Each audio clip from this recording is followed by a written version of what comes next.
¿Te parece? Damos inicio. Reitero, Dale. para los que se fueron conectando después, la bienvenida, el agradecimiento por participar, por conectarse, por compartir esto. Y bueno, esperamos que pueda ser de utilidad, ¿sí? Para todos ustedes.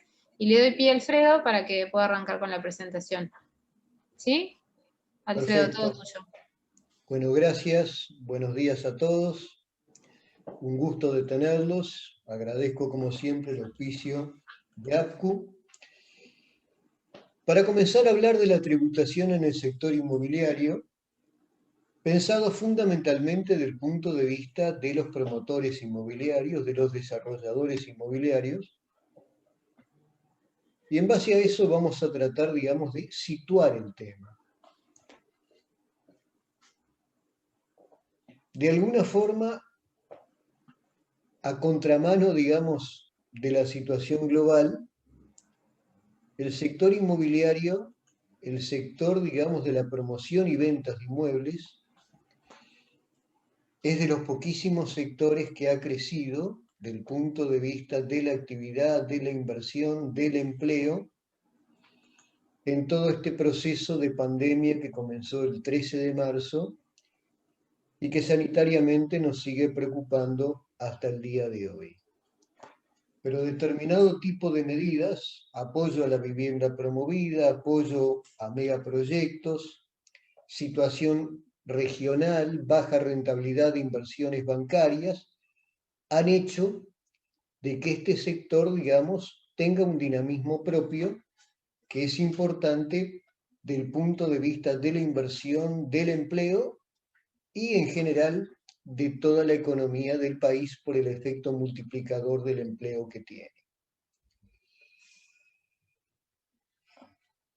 La tributación en el sector inmobiliario para un desarrollador inmobiliario, básicamente se paga el IVA por la primera venta de los inmuebles que construya, se paga rentas, se paga patrimonio y se paga ITP.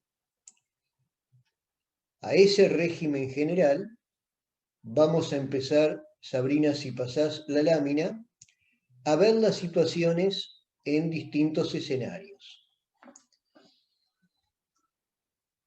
El escenario estrella, digamos, de alguna forma,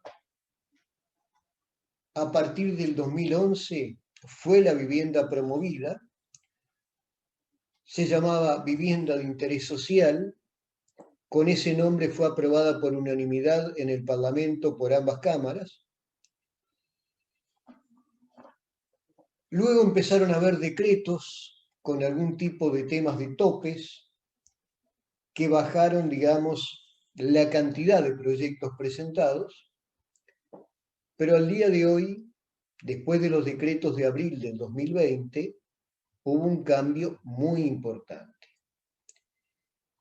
Paso solamente este titular para luego centrarnos concretamente en el tema.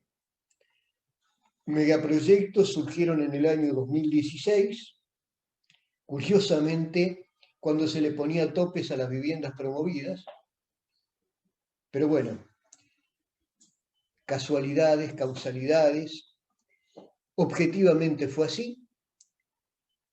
Creo que fue un buen decreto porque promovió inversiones y empleo en esa situación compleja en la cual se estaba.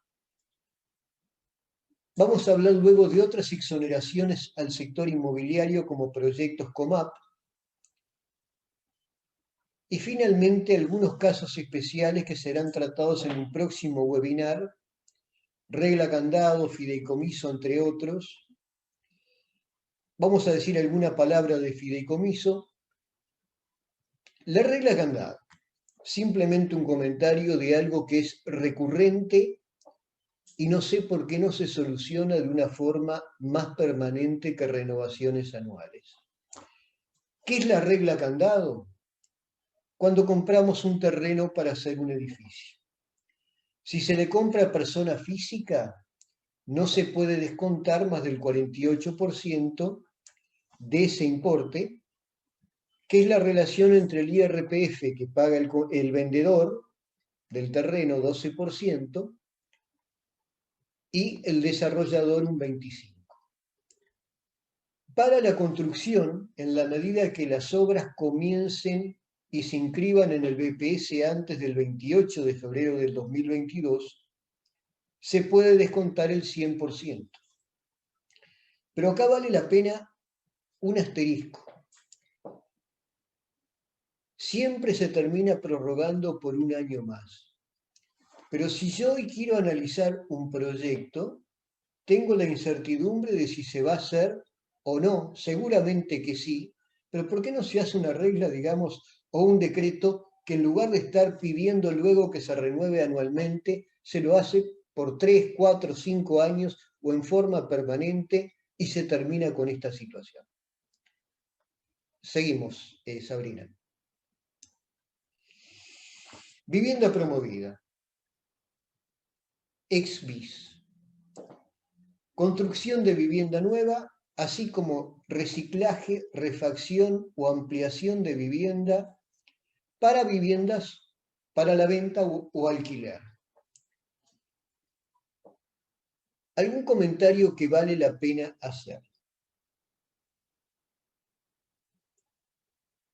En su momento, la ANB no promovía los monoambientes, que hoy sí están promovidos, porque no quería que se desnaturalizara el uso de vivienda nueva a usos tipo oficinas. Esa filosofía no cambió. Cambió el tema de monoambientes desde el punto de vista de que las necesidades sociológicas hoy llevan a que haya sujetos, quizás muchas veces jóvenes o no tanto, que no llegan a comprar un dormitorio y que precisen, digamos, el acceso a viviendas más reducidas como monoambiente. Pero la filosofía BIS es para vivienda, no es para uso profesional. Eso no implica que un abogado, que un médico, que un psicólogo pueda coexistir en su vivienda con su despacho, digamos, de atención a sus clientes.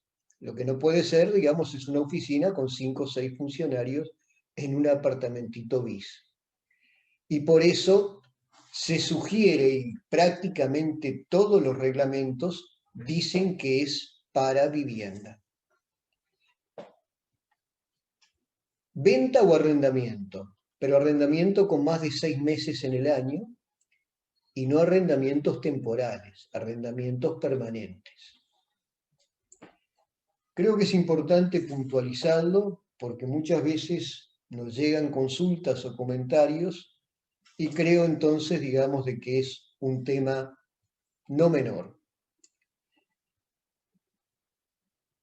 Si hablo de Montevideo, el tema de las zonas, antes del 2011 había zonas de la ciudad, como podía ser el centro o el cordón, que hacían 20 o 30 años que prácticamente no se edificaba nada a nivel residencial y prácticamente a nivel residencial casi todo era a nivel de la costa. Hay determinado tipo de zonas promovidas para vivienda social, eso no ha cambiado esencialmente. Yo diría que es fuera de la costa. Si quiero poner algún límite, por un lado Avenida Italia hacia el norte, con alguna excepción en el sur. Y después de Gonzalo Ramírez para arriba, digamos, yendo de Cordón hacia el centro y la Ciudad Vieja, luego la Blanqueada, el Prado, etc.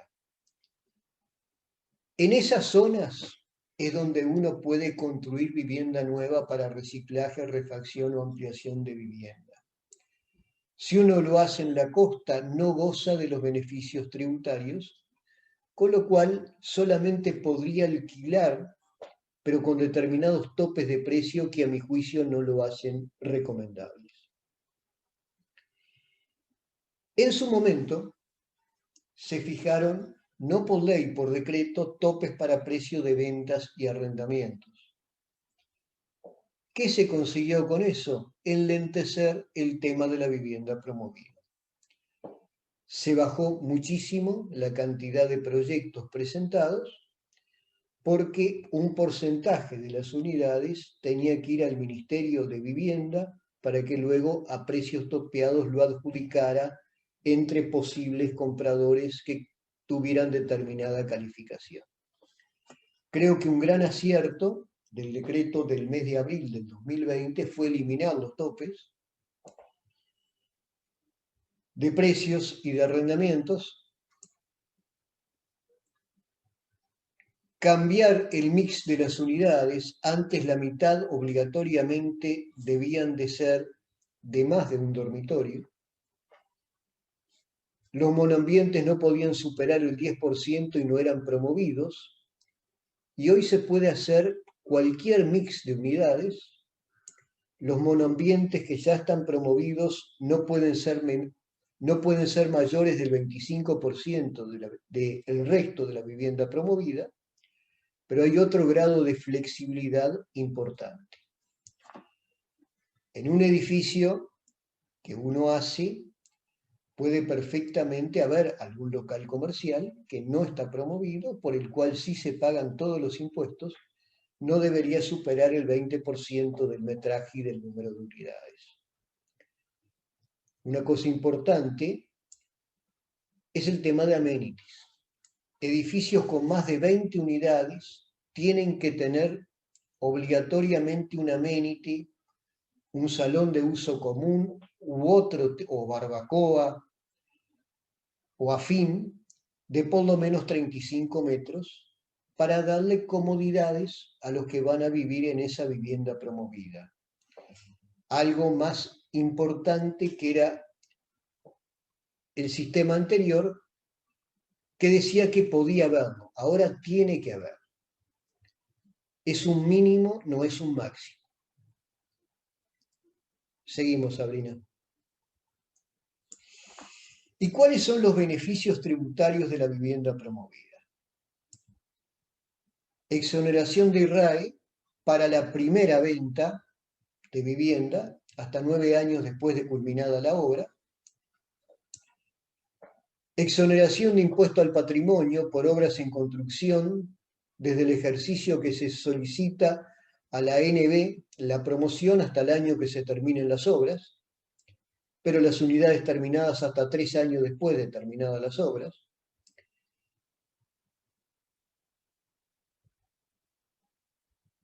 Exoneración del IVA en la primera venta de vivienda promovida, pero una exoneración tipo exportaciones, es decir, una exoneración total, devolución de IVA del costo de construcción hasta 2 años luego de cerrada la obra.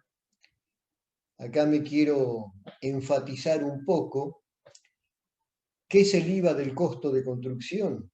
Bueno, obviamente, digamos, lo que se le paga a la empresa constructora, a los subcontratistas, materiales, honorarios vinculados a la construcción, arquitecto, ingeniero, agrimensor, calculista, etc. ¿Qué no es IVA de costo de construcción?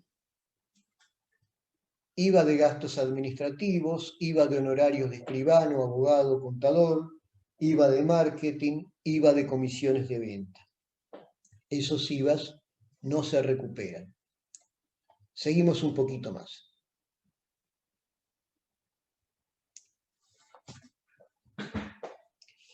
Se exonera de IVA la importación de bienes destinados a ser incorporados a la obra. Un comentario. Si se puede individualizar cuando se presenta la ANB, es un tema aconsejable, porque si no hay que hacer todo un trámite a posterior para poder hacerlo. Exoneración de ITP al comprador y vendedor de la primera venta hasta 9 años luego de terminada la obra.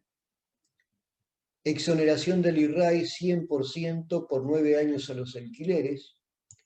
Se hace extensivo al impuesto al patrimonio en la medida que la vivienda esté alquilada más de 6 meses en el año. Una cosa importante, Estas exoneraciones también son aplicables a los compradores de la vivienda, sean los primeros, segundos o quintos compradores de esa vivienda. Eso hace que la renta por el alquiler pase a ser una renta neta porque no tiene carga impositiva. Seguimos un poquito más. Antes de entrar a megaproyecto, algunos comentarios no tributarios. El año 2020 marcó un incremento importante en las promociones presentadas a la ANB, producto de, bueno, la eliminación de los topes, los cambios en el mix de producción de unidades y el tratamiento de los monoambientes. Para el año 2021, información del día de hoy recogida en la prensa, prácticamente las solicitudes presentadas a la ANB en el primer trimestre del año equivalen a las presentadas en el año 2020, que ya había tenido un incremento importante. Con lo cual es claro, y el mercado lo está denotando, de que hay una cantidad de oferta al respecto. Mi experiencia personal en ese sentido es que hay demanda para ese tipo de productos, sea para consumidores finales que compran para tener su vivienda o familias para alojar a sus hijos que vienen a estudiar a Montevideo o que se emancipan, para inversores que compran para alquilar. Y curiosamente, a pesar de la ley 16760, ley que creó el financiamiento desde el pozo, la prehorizontalidad, con la cual se posibilita que los compradores puedan comprar hasta pagar a 20 años el 80% del precio, en una filosofía sea propietario, pague un poco más que un alquiler y sea propietario de la vivienda, no es más de la cuarta parte de las ventas de este tipo de proyectos. ¿Qué es lo que sucede? Dos cosas. La primera, justificar que uno tiene ingresos por lo menos 4 veces mayores o 3 veces mayores que la cuota que va a pagar.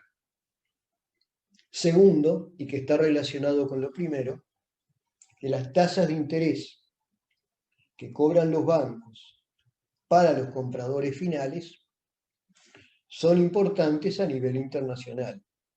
Una baja de tasas haría que ese tipo de ventas se potenciara distinto. Con el tema de las zonas, y antes de entrar a megaproyectos, comenté Montevideo, no comenté el interior. El interior, digamos, se puede edificar donde la Intendencia autorice hacer viviendas promovidas. Y la ley habla claramente con excepción de los balnearios. Es decir, yo en balnearios no puedo hacer vivienda de interés social, vivienda promovida. De todas formas, uno se encuentra en Punta del Este que un lugar natural del límite es la avenida Roosevelt. Ahora, de Roosevelt hacia el sur, también se está pudiendo hacerlo. En algún otro balneario no tan grande como Punta del Este se ha autorizado algún proyecto de vivienda de interés social. Pero bueno, valía la pena, digamos, comentar el tema de las zonas. Primera gran diferencia, vivienda social con megaproyectos. Es para la construcción de viviendas u oficinas, no solo viviendas. Sea para la venta o para alquiler permanente o temporal. Entonces la palabra de alquiler temporal distingue el caso también con viviendas promovidas. Los garajes están dentro de los activos promovidos, los locales comerciales no. Las exoneraciones no rigen para los compradores. Entonces son un par de situaciones que vale la pena decirlos. La otra es que se puede construir en todo el país. No hay restricciones de zonas balnearias o de zonas como hay en Montevideo. Esto es válido en cualquier lugar. Seguimos, Sabrina. Obviamente tiene menos beneficios que la vivienda promovida. Las empresas cuyos proyectos de inversión hayan sido promovidos gozarán de una exoneración del IRAI hasta el 90% del impuesto de vengado, con una exoneración del 5% para inversiones entre 20 millones de UI y 40 millones de UI, un 10% cuando esté entre 40 y 60 millones de UI, un 15% cuando la inversión sea hasta 120 millones de UI y un 20% cuando sea mayor. Acá corresponden algunos comentarios. El primero, cuando comenzó el tema de megaproyectos, la palabra megaproyectos incluía obras de gran inversión. A raíz de gestiones de APU, ya el decreto de abril del 2020 había bajado los montos de los megaproyectos a 60 millones de UI, aproximadamente 6.600.000 dólares.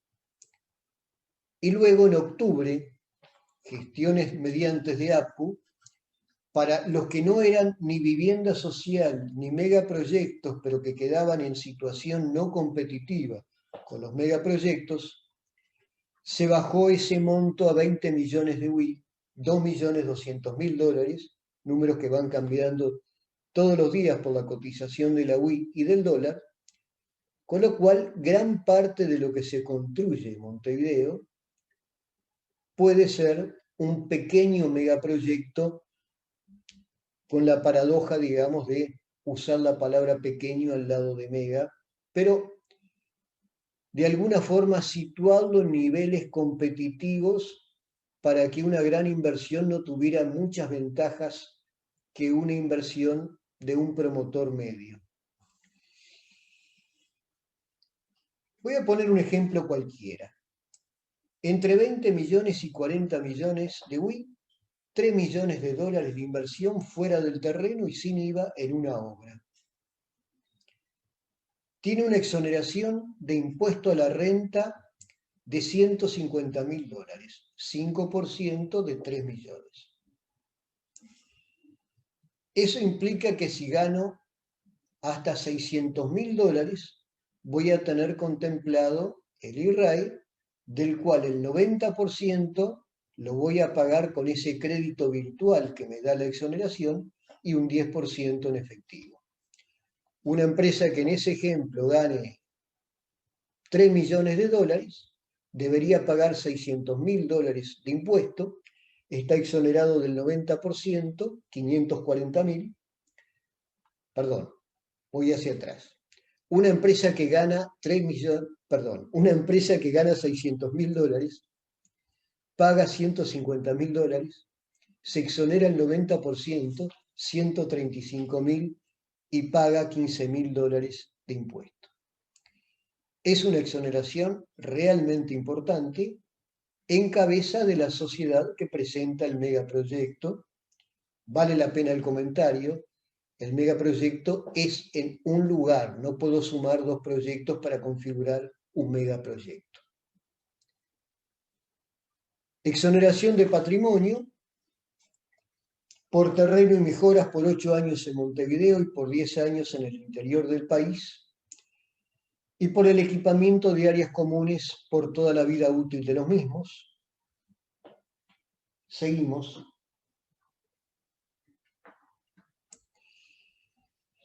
Devolución del IVA asociado a la obra civil, bienes y servicios y al equipamiento de áreas comunes mediante certificados de crédito. En algunos casos puede ser un tema financiero y en otro económico. Y me quiero quedar acá. A diferencia de vivienda social, se devuelve el IVA del costo de construcción mediante certificados similares, pero sí se paga el IVA de ventas. Esa es una diferencia muy importante entre vivienda promovida y megaproyectos. En uno el IVA ventas es cero, en este el IVA de compras, el IVA ventas es el 10% del precio impuesto incluido.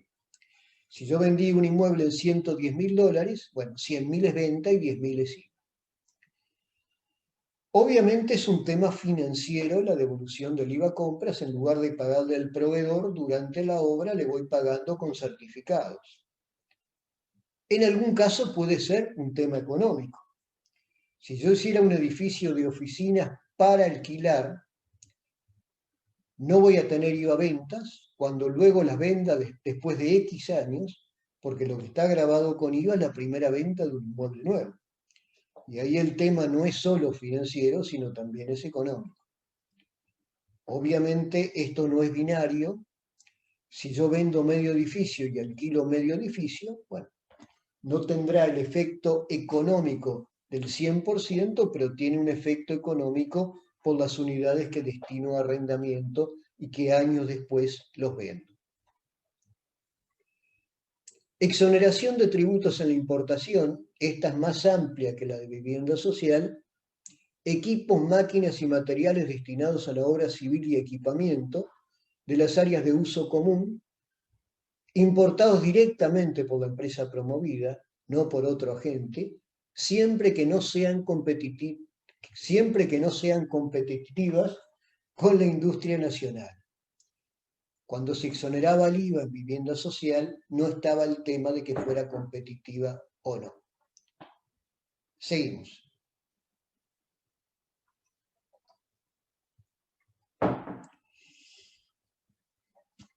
Antes de los aménitis, me quiero detener en algo que me parece relevante. Con el decreto anual, lo que decía era que se podían presentar megaproyectos hasta el 31 de diciembre del 2021. Y eso sigue siendo así. Pero proyectos aprobados por la intendencia respectiva. Con lo cual, si yo compro, digamos, un inmueble, tengo un problema serio, o tenía un problema serio, que era poder presentar el proyecto a la COMAP antes de fin de año, pero para eso debía tener aprobado el permiso de construcción. Hace un par de meses se instrumentó en el formulario de recepción de la COMAP de los megaproyectos que se puede presentar con trámite iniciado, porque, bueno, los trámites llevan mucho tiempo, los registros, catastro, la intendencia, etc. Y con eso se solucionó un temor no menor de poder llegar en fecha para presentar un megaproyecto. Digo porque es un detalle realmente no menor del punto de vista de cuando se va a plantear un proyecto inmobiliario. Pero acá planteo, digamos, un tema que APCO está haciendo gestiones, que es el siguiente. Si yo, digamos, hoy compro un terreno para hacer un megaproyecto, son dos padrones. Primero tengo que escriturar la compra para poder luego pedir la fusión de los padrones, para poder presentar el permiso de construcción, para luego entrar el trámite a la COMAP. ¿Me darán los tiempos? APCO está planteando, y creo que es algo de sentido común, en un momento que el país precisa inversiones, por lo menos prorrogar por un año hasta el 31 de diciembre del 2022 la posibilidad de presentar megaproyectos. creo que es un tema de win-win, de ganar-ganar, porque digo, se pueden planear nuevas inversiones que generan inversiones, que genera trabajo, y para el gobierno es una forma de estimular la inversión en estos años complejos, ojalá post-COVID dentro de algún tiempo, para restablecer la economía y el funcionamiento, digamos, general, macro del país. Me parecía un tema importante de señalarlo. Antes de los amenities voy a mencionar dos detalles más. Primer detalle, en el año 2020 los decretos permitieron que obras que antes no calificaban, en la medida que del 7 de mayo del 2020 en adelante les quedara por lo menos $2.200.000, el tope mínimo para hacerlo, pudieran promover esa cuota parte. Eso fue otra cosa positiva, pues si no se generaba una situación de nuevos pequeños megaproyectos que se podían presentar y otros megaproyectos que antes no calificaban y que quedaban en una situación injusta, llamémosle así, con lo cual es un tema no menor. Y el otro tema que se permitió en el decreto de abril fue ampliar hasta un 30% los megaproyectos en la medida, digamos, que hayan situaciones que justifiquen un aumento del metraje. ¿Cuál es el tema? Para hacer un megaproyecto tenemos que calificar con por lo menos un 5% de amenities. El proyecto en su totalidad debe contar al menos con un 20, 15, 10 o 5% del área destinado a uso común. Entendiéndose por área de uso común, áreas destinadas al desarrollo de actividades sociales, deportivas y de recreación, tales como jardines. Seguimos, Sabrina, en la medida que efectivamente se esté generando un acondicionamiento de infraestructura sobre el mismo, piscinas, campos de deporte, gimnasios, salas de reuniones y similares, asimismo áreas destinadas a estacionamientos de cortesía. A los efectos de las urbanizaciones se considerarán adicionalmente tajamares y toda la caminería interna. Piscinas, solarium, salones de usos múltiples, etc. Las áreas destinadas al desarrollo de actividades comerciales y de servicios. Se promovían las viviendas y oficinas. Los locales, comerciales o de servicios, no, pero se pueden computar en la medida que estén destinados al uso de todos los copropietarios o del público en general como amenities para el edificio. Seguimos un poquito más. Esa área de uso común, dividido el área de propiedad individual de oficinas y viviendas, en principio metros catastrales, de acuerdo al monto de inversión, debe ser mayor que el 5, que el 10, que el 15 o del 20%, según, digamos, el monto de la inversión promovida. Seguimos.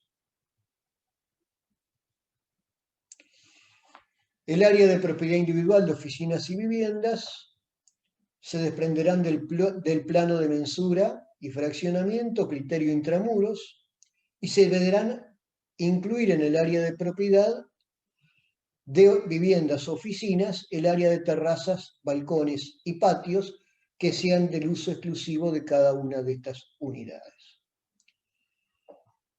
De alguna forma, este nuevo decreto abarcó a obras que empiecen a partir de la fecha del decreto, por montos mayores a 2.200 sin IVA y sin terreno, y en el caso de obras ya empezadas, si falta construirse más de 2.200.000, en realidad del 7 de mayo del 2020 hasta la finalización, pueden entrar en megaproyectos. Seguimos.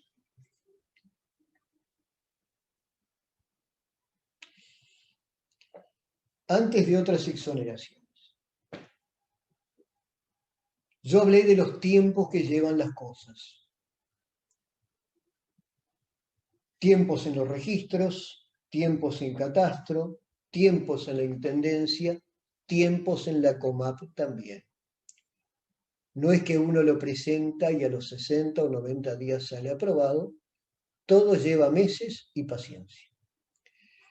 Para los efectos del IRAE y de patrimonio, los efectos son desde la presentación. Para el IVA también, pero voy a tener los certificados de crédito cuando finalmente el proyecto se apruebe. Con lo cual, por algunos meses, en obras que además entraron en el repechaje y que están por terminarse, tienen la complejidad de cómo recuperan el crédito del IVA, sea luego por certificados tipo C, certificados que puedan ser negociables, o con notas a los proveedores de que el proyecto está en trámite, digamos, en la COMAP y que oportunamente le darán los certificados de crédito con fecha anterior. Es decir, sin duda que todos estos temas tienen una cantidad de matices, estoy tratando de ver lo más importante. Pero hay otras exoneraciones a nivel inmobiliario. No, ahí está. Proyectos COMAP para quienes no son ni megaproyectos ni son vivienda promovida. Ejemplos. Oficinas y o locales para alquilar o un shopping center. Bueno, no puede entrar ni por vivienda promovida porque no lo es, ni por megaproyecto. Tiene que entrar por un proyecto COMAP especial. Complejos turísticos y hoteles. Da la impresión que no es el mejor momento para pensarlos, pero bueno, tienen la vía también de un proyecto COMAP. Condoteles, residenciales de ancianos, estacionamientos. Dicho sea de paso, estacionamientos vence a fin de año el decreto que lo posibilita y de alguna forma se han hecho muy pocos estacionamientos, con lo cual no sé si realmente esto se va a prorrogar o no. Los proyectos COMAP generalmente califican a través de una matriz, dependiendo, digamos, de factores como localización, como innovación, como vinculados al turismo, pueden calificar de mejor porcentaje o no. Pero bueno, siempre hay complejos de oficinas, shoppings, locales o mezcla de esto que se presentan a la COMAP, obviamente no con la magnitud que hoy tiene el tema de megaproyectos y de vivienda promovida.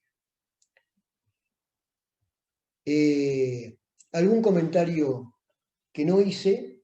Vivienda promovida es una sociedad solamente para vivienda promovida. Megaproyectos puede tener como objetivo hacer un megaproyecto, pero pueden haber otras actividades dentro del megaproyecto sin perjuicio de la cual la actividad promovida es el megaproyecto. Seguimos un poco más.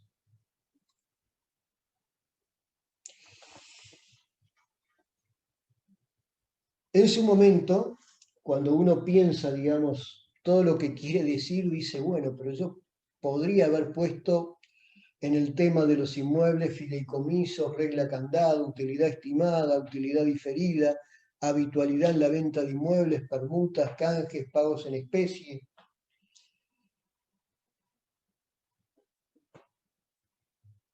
Etcétera, etcétera, etcétera. Quiero hablar solamente de algo injusto que sucede con el fideicomiso.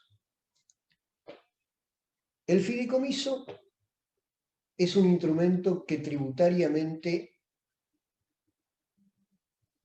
no tiene las ventajas que tiene en otros países, pero en Uruguay, al comprador final, al que se incorpora el fideicomiso para tener una vivienda que está comprando o una oficina, Cuando lo hace no tiene un precio cierto de lo que va a salir. El día que lo va a vender, post entrega y escritura de la unidad, el día que vaya a vender ese inmueble, como no tiene un precio cierto, en un criterio que para mí es injusto, la DGI dice, y el escribano es agente de retención, de que el valor de costo que no está determinado es el valor real de catastro. Y el señor que se incorporó al fideicomiso se encuentra con que tiene que pagar un IRPF absolutamente desproporcionado a la realidad económica de lo que le costó la operación. Con lo cual, quiero terminar con 3 comentarios finales, temas que a mi juicio están para solucionar a la mayor brevedad posible, más allá, digamos, de que el Ministerio de Economía, sin duda, con la rendición de cuentas y la situación pandémica, económica, financiera del país, de la región y del mundo, tiene muchas cosas para preocuparse. Primer tema, la regla candado que ya hablé, prorrogar, y no por un año, prorrogar por un periodo más considerable, el tema de poder tomar el 100% del costo del terreno en emprendimientos inmobiliarios más allá del 28 de febrero del 2022. Creo que de ese tipo de cosas que son incontrovertibles, es decir, no tiene sentido. Segundo tema, que los megaproyectos se prorrogue su plazo de presentación del 31/12 del 21, por lo menos a un año más, atento a la necesidad de generar trabajo e inversión en el país. Tercero, reconsiderar el tema del fideicomiso, que me parece una situación absolutamente injusta para los compradores el día que lo vayan a vender. Seguimos una lámina más que es puramente simbólica, Sabrina, que es agradecerles y quedar a disposición vía el chat de Sabrina para las preguntas que puedan surgir y que trataremos en la medida de lo posible de poderlas evacuar. Ahí está, Alfredo. Ya tenemos ahí varias consultas en la puerta. Por un lado, voy a ir a una que me anoté por acá atrás, que preguntaba si los garajes, en lo que es vivienda promovida, si los garajes están promovidos, preguntaban. La respuesta es casi sí. En la medida que se vendan conjuntamente con las viviendas, sí. Si en algún caso lo vendieras con un local comercial, ahí, digamos, yo te pondría un asterisco, digamos, al respecto. Bien.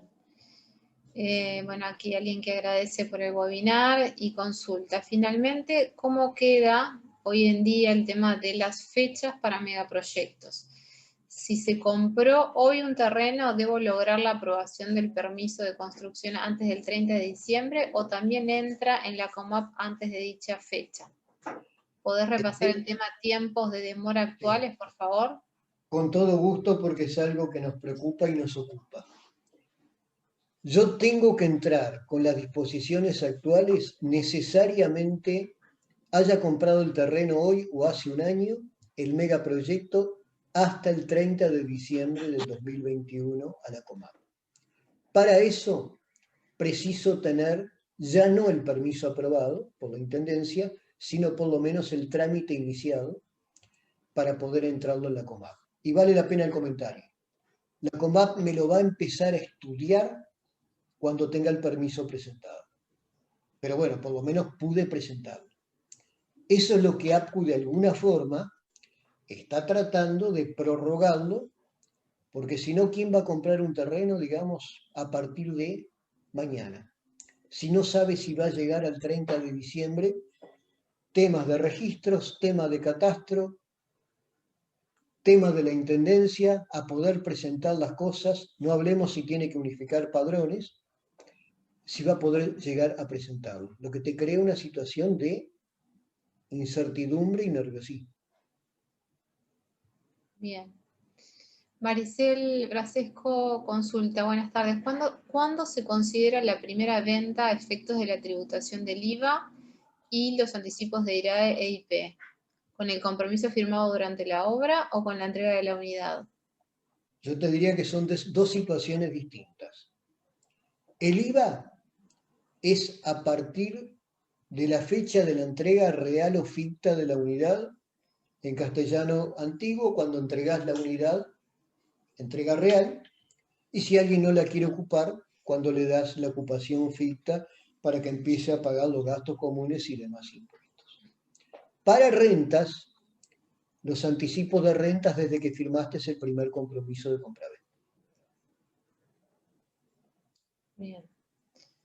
Charlie Cardoso consulta, ¿por qué en Uruguay no es común el desarrollo de proyectos enteros para renta como lo son los multifamiliares, los multifamilies o single families, donde un mismo propietario sea privado o institucional? ¿Mantiene la propiedad total del activo para renta?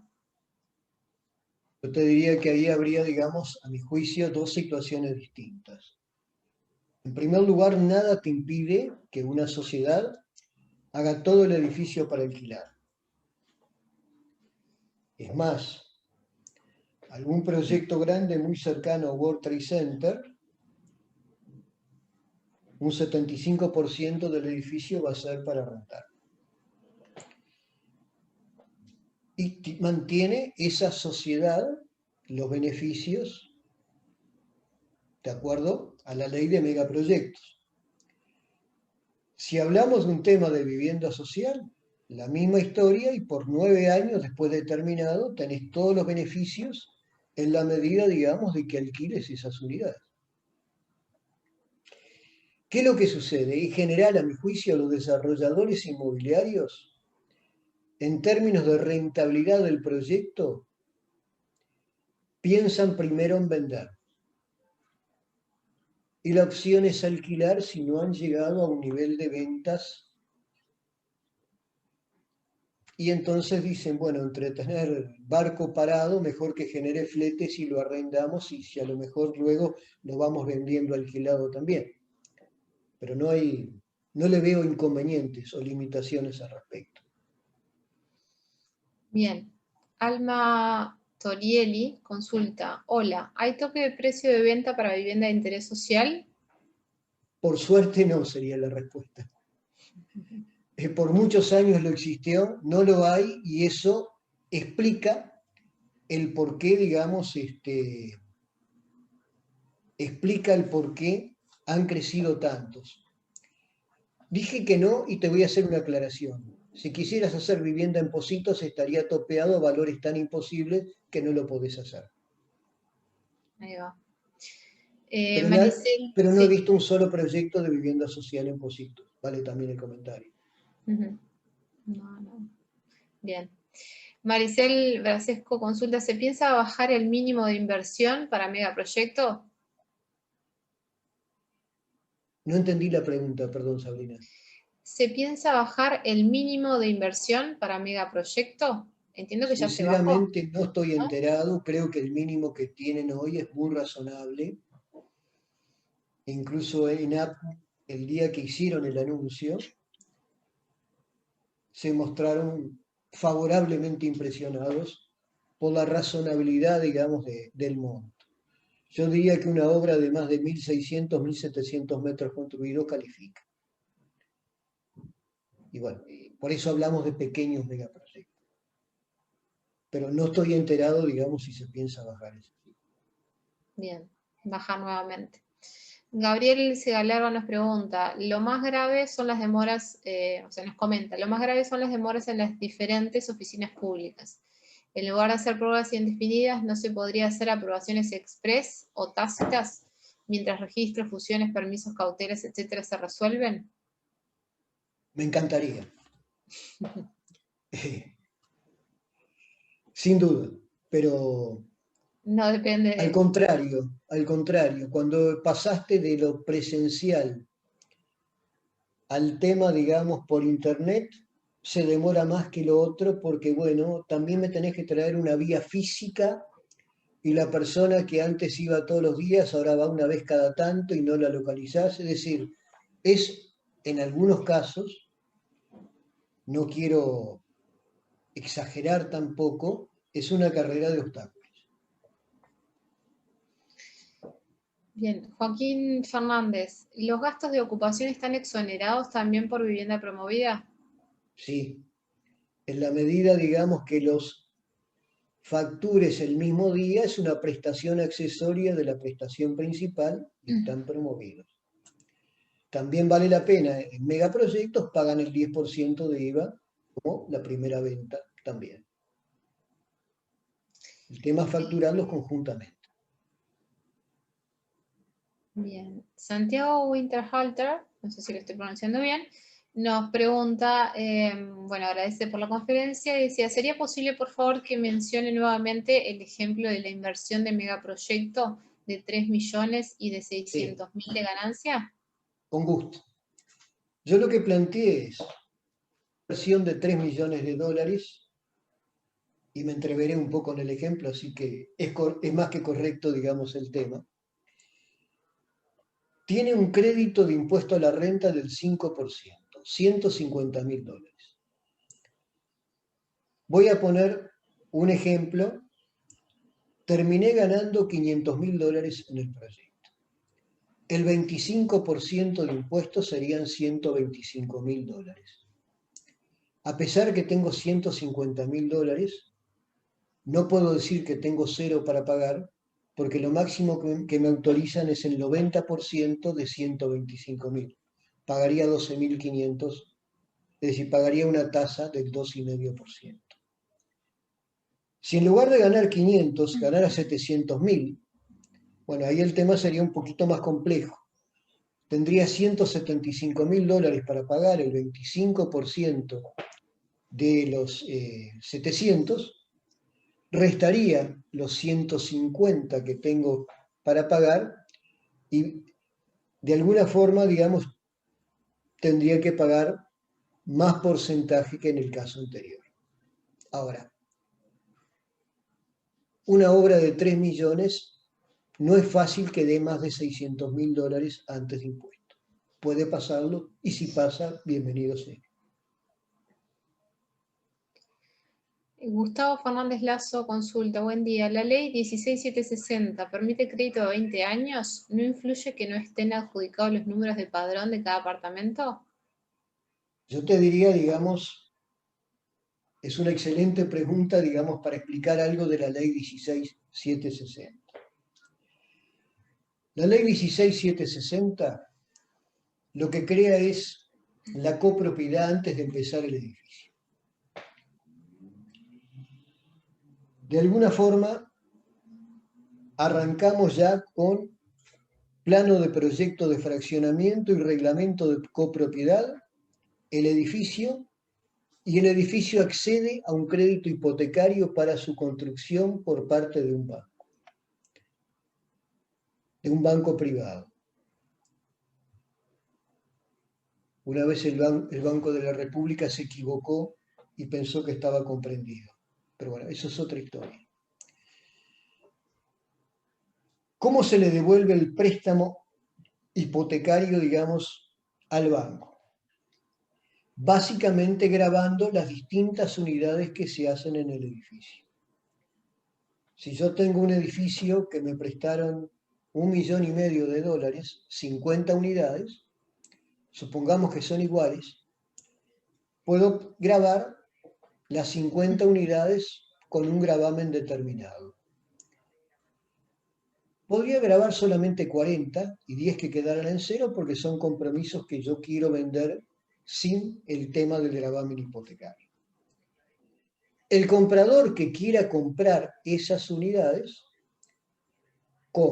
en la medida que califique con el banco, de acuerdo a sus posibilidades crediticias y de edad, si yo fuera al banco me dirían, señor, usted con su edad no va a calificar porque ¿cómo le vamos a dar, digamos, X años si usted quizás no nos acompañe en ese momento?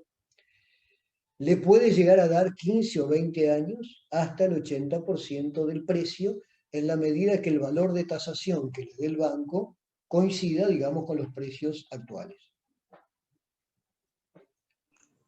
No sé si pude redondear el pensamiento. Bien. Gabriel Segalarba agradeciendo por el aporte. Muchas gracias a ti, Gabriel. Marina Bertino pregunta, ¿cuál es la situación de aquellas viviendas BIS que estaban con exoneración parcial de IRAE del 40% para el inversor? ¿Siguen con el mismo régimen o actualizaron todas las exoneraciones al 100%? Todo un tema, digamos, y que la solución para mí no fue del todo justa. Con el cambio de régimen en abril sucedieron dos cosas. Uno, hubo promotores con obras en curso que se presentaron para pasarlas al nuevo régimen. Y otros que inexplicablemente no. Los que no se pasaron siguieron todos en el régimen anterior. Los que sí se pasaron, por las nuevas ventas que hicieron a partir de ese momento, tienen el 100% de exoneración. Por las ventas anteriores, no. Lo que para mí no es del todo justo.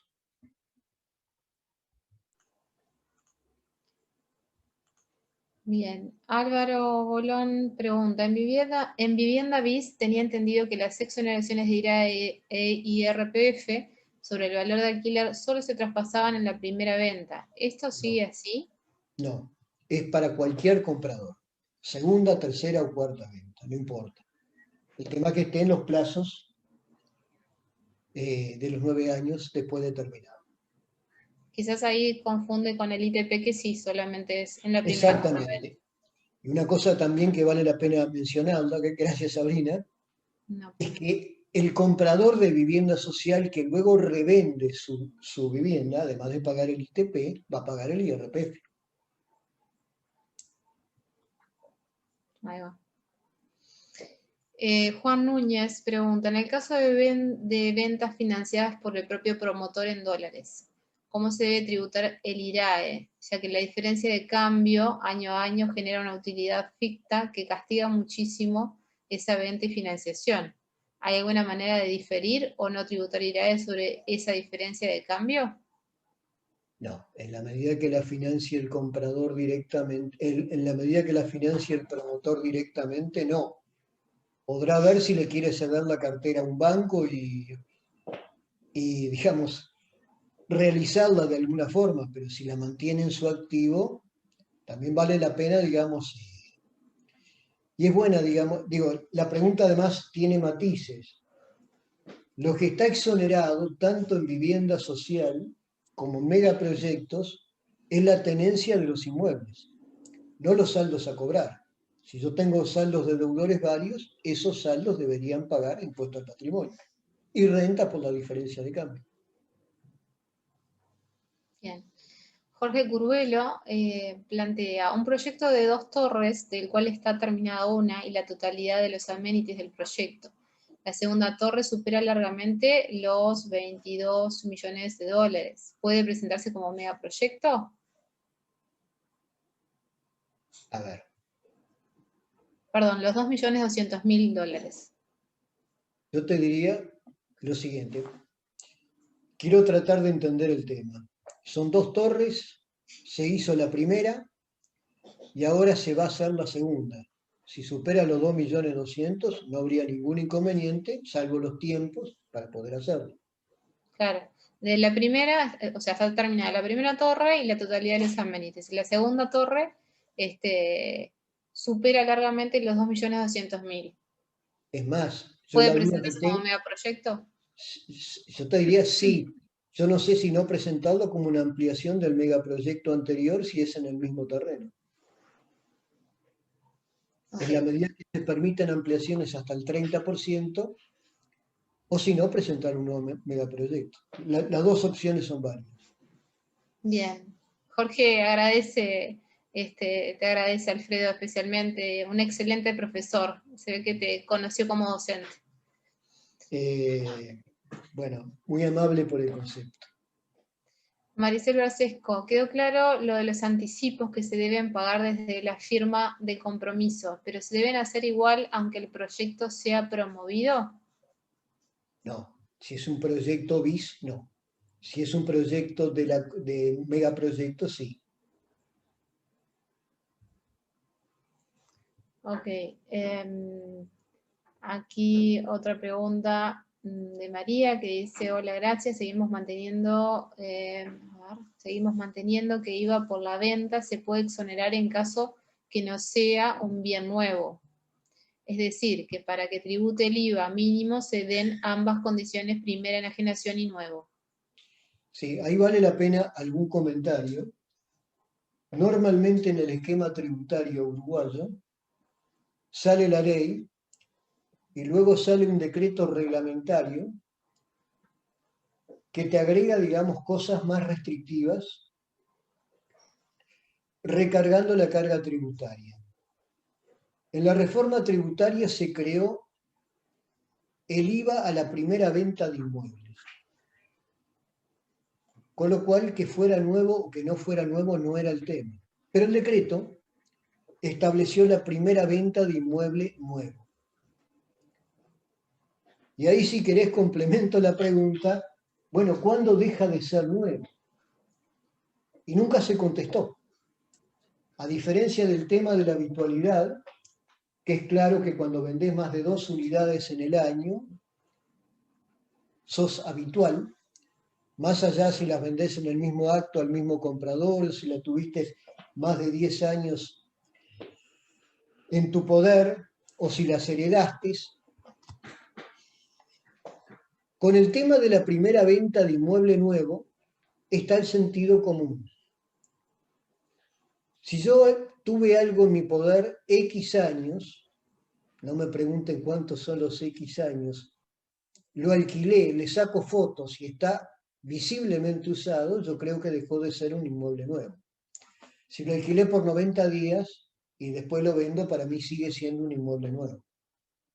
Pero bueno, son interpretaciones de algo que no hay una definición numérica al respecto.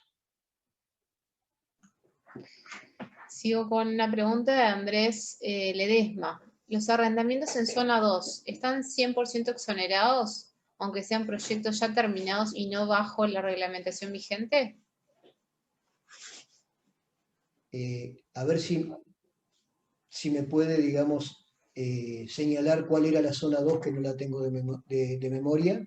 A ver, Andrés, si podés levantar la mano, te habilito para que puedas extender la pregunta.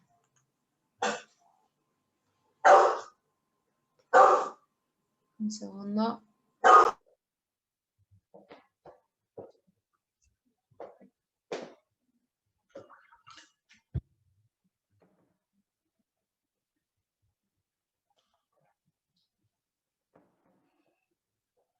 Si te parece, Sabrina, seguimos con el resto y cuando él te la pase por chat, con gusto la contestamos. Sí, hacemos eso, ¿sí? Te pido, Claro. Andrés, que vos la replantees la pregunta. Sigo con una consulta de Norberto Woz. Perdón, no entiendo por qué comentó que en Pocitos no se ven proyectos de vivienda social. ¿Es porque no permiten en esa zona de la ciudad? Porque te topean precios que te lo hacen imposible. Ok. Si vos tuvieras que vender un apartamento de un dormitorio a $85.000, creo que no te dan los números para hacerlo, máxime con los valores de terreno que tenés en Pocitos. Podría ser solamente para arrendar con alquileres topeados, que simplemente, digamos, en la práctica yo no he visto ninguno. Alma Torieli pregunta, si no hay tope de precio, ¿las ventas solo pueden ser por agencia de vivienda o pueden ser por crédito bancario, aunque sea un proyecto por agencia? De la forma que quieras. Es decir, vos no estás condicionada ni obligada por ninguna restricción en cuanto a quién venderle. Sea un comprador final que te quiere pagar durante la obra, sea un inversor que te lo paga contado para alquilar, o sea alguien que te lo quiere comprar a nivel de un banco a X años, todas las posibilidades son viables. Javier Fischer nos pregunta, ¿la exoneración del 90% aplica también proporcionalmente para los retiros de IRPF del 7%? No. Y digo, la pregunta de Javier me sirve para puntualizar dos cosas que no dije. La primera, los proyectos de vivienda social, la distribución de utilidades, en la medida que son de rentas exentas, no paga nada. En megaproyectos sí paga, porque la exoneración es de rentas para la sociedad, pero son rentas grabadas simplemente con un crédito fiscal. Gonzalo Ruiz Liard pregunta, muchas gracias por la conferencia. ¿Qué porcentaje de ahorro estima usted representan las exoneraciones fiscales para una inversión bajo la ley de vivienda social? O sea, ¿qué incidencia tiene en el beneficio del inversor aproximadamente? Yo te diría lo siguiente, sin duda que muy importantes y que han posibilitado el crecimiento de ese sector. Te lo voy a hacer de un punto de vista matemático. El no pago del IVA a ventas implica, suponiendo que todo el proyecto sea promovido, un 9,09% de baja en la carga tributaria. Puedo bajarlo un poco porque hay IVAs que no me devuelven, entonces en lugar del 9,09, ponele que sea el 8%. Suponiendo un beneficio del 20% en el programa, el 25% de IRAI sería un 5%. 8 más 5, 13. Después pasamos a patrimonio. Yo te diría sumar más ITP, 16-17% del precio de venta, que es mucha plata. Te voy a hacer también otro razonamiento, porque en su momento en el año 2011, cuando se planteó el tema de los costos de las exoneraciones, que es todo un tema filosófico, en la comisión del Parlamento se nos preguntó cuánto va a dejar de recaudar el Estado por este tipo de situación. Y la contestación que se hizo fue la siguiente.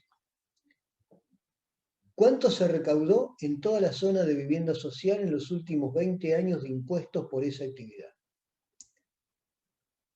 Y la respuesta era que casi nada. Con vivienda social está exonerado el promotor de eso, pero paga impuesto el barraquero, la empresa constructora, el subcontratista, los profesionales, los importadores, etc.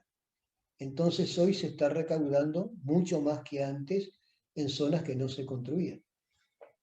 Son dos formas de ver la misma realidad y vale la pena, primero, contestar el número que te hagas y segundo, el contexto.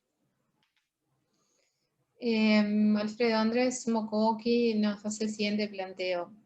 Entendiendo que no se puede presentar un proyecto de inversión en Comap como vivienda, ya que no está dentro de los destinos aceptados, ¿una empresa podría presentarlo como megaproyecto si el monto de la inversión llega al mínimo exigido? En este caso, el destino vivienda solo estaría prohibido si la inversión no llegara al mínimo exigido. Sin duda.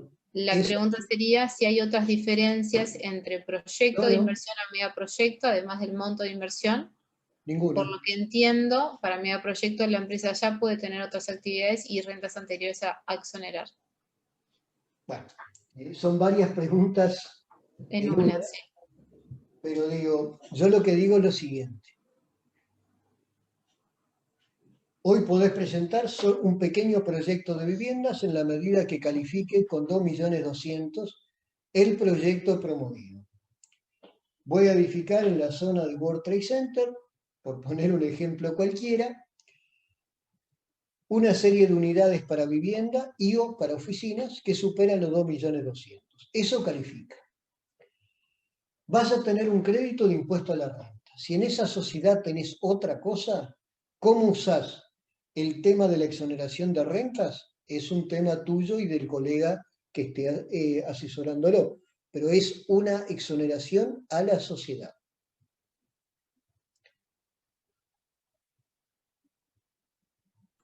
Bien, tengo una consulta de Andrés Fromel. Alfredo, tenemos más de 35 preguntas pendientes, tú me decís hasta dónde Yo vamos. sugiero, digamos, simplemente por un tema de resistencia física.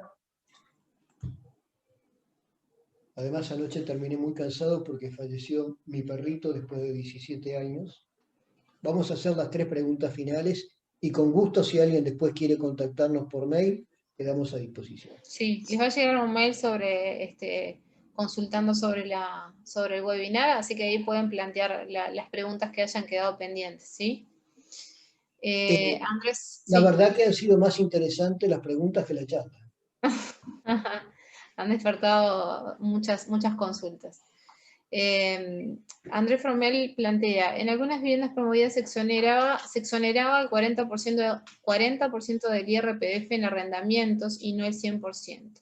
Tengo entendido que eso cambió, pero no me queda claro si es para nuevos contratos a partir de cierto año o si ya fue construido anteriormente, se permanece con ese porcentaje de exoneración de IRPF.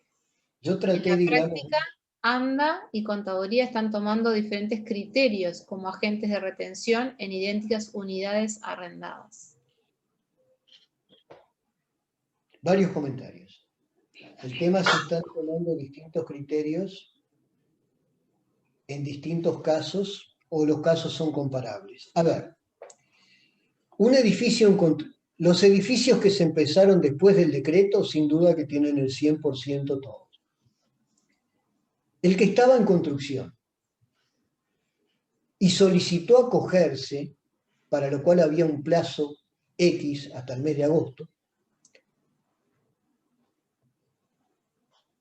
cambiaron de decreto, pero cambiaron de decreto para las unidades prometidas en venta a partir de ese momento. Con lo cual yo decía que era un decreto un poco injusto, porque si yo había vendido alguna unidad antes de ese decreto, a pesar que me reconvertía al nuevo decreto, era para los compromisos posteriores y no anteriores. ¿Por qué anda o por qué alguna colega tienen un tratamiento distinto? También depende, digamos, de la constancia que te dé la ANB, que hay que ver, digamos, si es casos exactamente comparables. Sí, Contaduría era el otro que mencionaba. Voy a la segunda entonces. Pregunta, el comprador de vivienda, Norberto Vos, pregunta, ¿el comprador de vivienda social al venderla paga el impuesto de IRPF?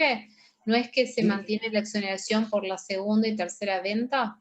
No. La exoneración que se mantiene es la de los alquileres para el La segundo, renta. tercero o enésimo comprador.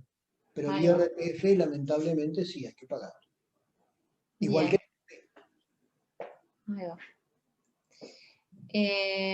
Leonor pregunta, y con esto sería la última, Alfredo, si te parece, ¿puede comentar, a ver cómo está un poquito confusa la redacción? ¿Puede comentar que no entra en la exoneración de IRAE en megaproyectos? Recién comentó saldos de cuotas posocupación. En otro webinar comentó que tampoco saldos en cuentas corrientes. ¿Qué más?